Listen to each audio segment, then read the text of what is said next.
Welcome back. You're still watching the Daily Roundup. Now, the recent rains have left several gravel roads across the country in bad shape, with some even impassable. We are now joined by Works and Transport Minister Veikko Nekundi, who visited the Oshana Region earlier today to assess the damage and talk about how motorists can stay safe. Good evening, Mr. Nekundi, Minister Nekundi, and thank you so much for making time to talk to us.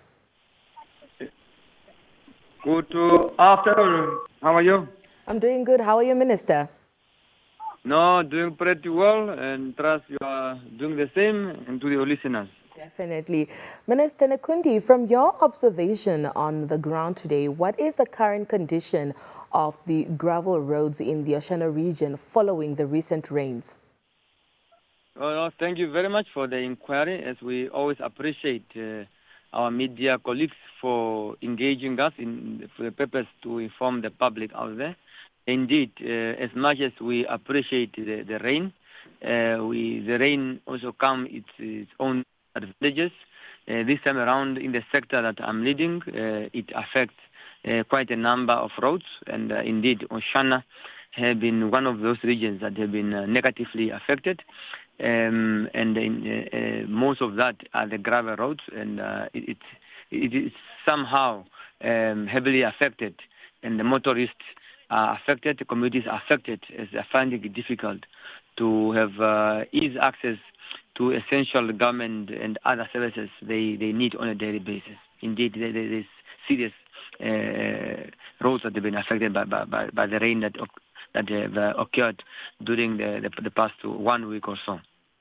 Can you perhaps provide details on the specific sections of the Omarongati, Shipepe and Okapia or Nakamwandi roads that are mostly severely affected? Yeah, well, the roads that are affected currently, it is the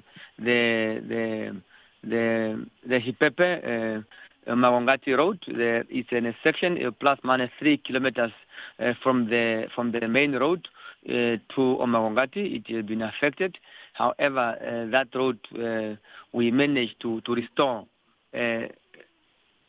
We managed to restore the flow of the vehicles on that road, and then you have the Okapia on Nakamwandi road.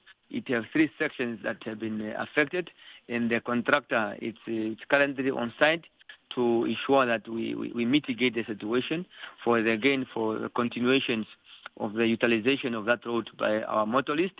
Then we have the road that we call the Okapia Ohalushu road.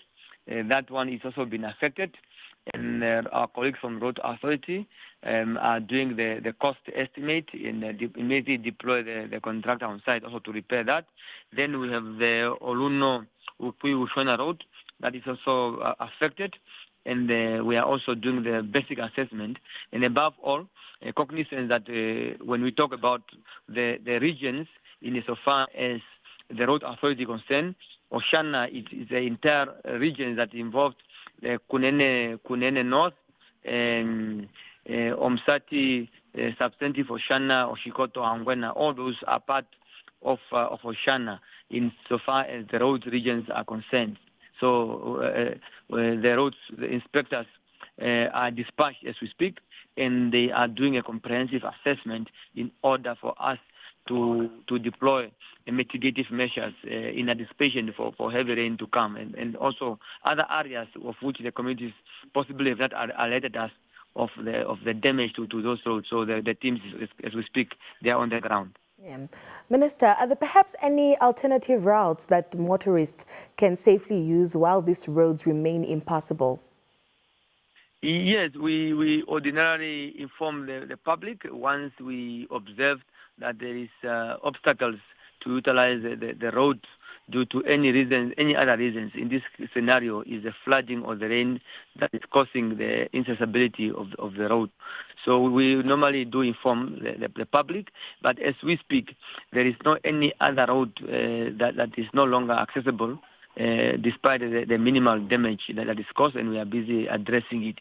The only part that was completely damaged and causes the cutoff of the communities was the 3 kilometers on the Shipepe Omagongati Road, and that part has been now restored, and there is no more any other part of which the communities are unable to utilize that road. The only part that we have a serious situation is the part in the Zambezi region where we have a complete cutoff on that road. However, we also provide alternative road for our communities in that part of the region, in the Zambezi region. So how is the ministry planning to prevent similar damage to gravel roads in future when it comes to the rainy seasons? Well, it's basically an element of engineering. One of the biggest part that we are experiencing, particularly in the Oshana region, insofar as it's concerned, is just to ensure that we deploy the sizable culverts that is fitting into the flood that occur on those particular sections.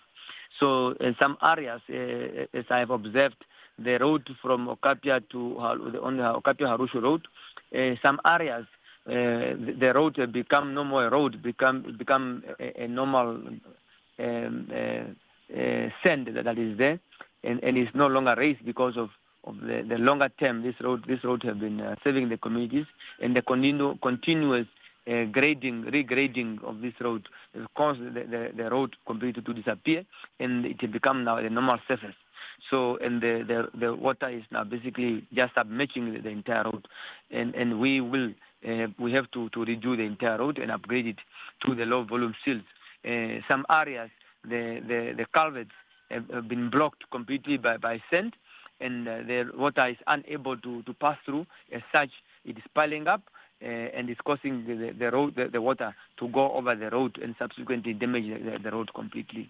So the long term, the solution that we have to do is to upgrade this road to bitumen standards, at the level what we call the low volume silts, and also to ensure that we deploy on this particular section that we, in conjunction with the communities, are identifying, and put up the culverts that is of size enough to allow the water to flow with ease.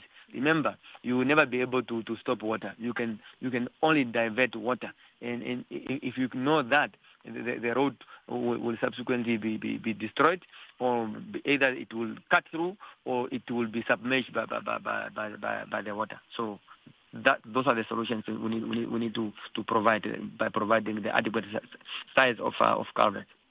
Perhaps before we let you go, what advice do you have for motorists, to minimize accidents and also just to ensure road safety during the ongoing heavy rainfall?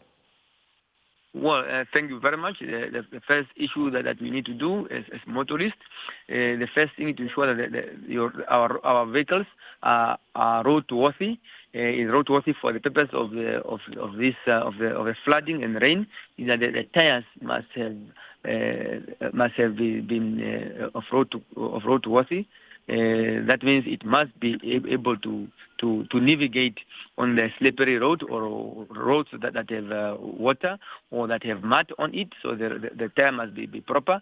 Then the other one is the wipers, so that it should be able to wipe the screens in order to provide the motorists or the drivers with much visibility on the road. The third aspect is then our behaviors as drivers. One is to measure if the rain is too heavy and you are unable to see at a desirable distance. Please immediately find a suitable place, pull off, and bring to the motor vehicle to a standstill.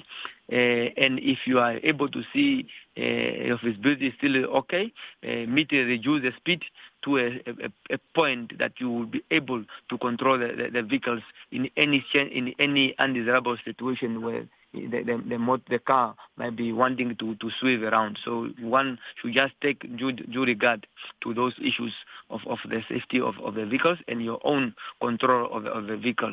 And the other one of paramount importance is really that as drivers, we must make sure that our lights are working at times, at all material times. When it's raining, we must switch on our lights. At extreme, we can also put on our hazards.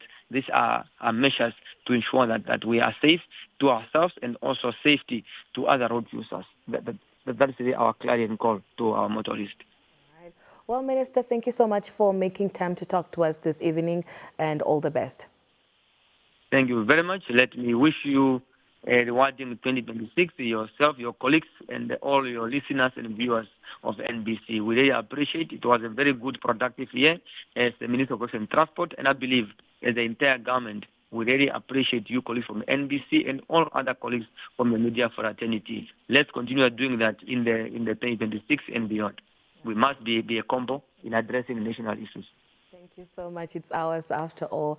That was the Minister of Works and Transport, Veikko Nekundi, giving us his analysis today as he was on the ground in the Oshana region today, assessing some of the damage that is made to some of the roads. And some of these roads that were severely damaged are the Omarongati, Oshipepe, and Okaptia or Nakamwandi roads, which were mostly severely damaged or affected. That is, of course, by the heavy rains that have been, taking place over the weekend, also last week. And also as we continue with more conversations